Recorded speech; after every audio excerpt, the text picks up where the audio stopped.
Ford is recalling nearly every current generation Bronco, from the 2021 to 2026 model years. There could be a short in an engine compartment wiring harness that can result in a fire.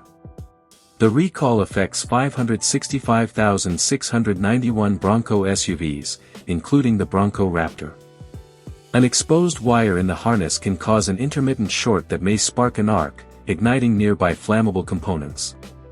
According to the recall report, the exposed wires are caused by insufficient abrasion protection on the harness combined with movement between the harness and surrounding components.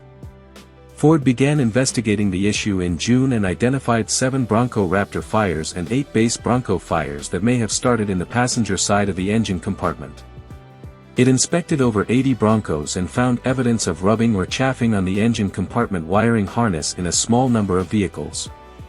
Its investigation revealed the cause: excessive movement and insufficient protection. The automaker is aware of a total of 15 potential incidents related to the issue, 10 of which are legal claims. The automaker will instruct owners to take their Bronco to a dealer for the free repair. Ford will fix the issue by adding convolute sheathing with abrasion tape to the engine compartment wiring harness. Owners may experience smoke in their air vents or gauge cluster warning lights before seeing flames from the passenger side engine compartment area. There is no mention of any injuries or accidents related to the issue. This is Ford's 60th recall so far this year. The automaker has recalled over 11 million vehicles so far this year. Ford has sold 589,860 current-gen Broncos through June 2026.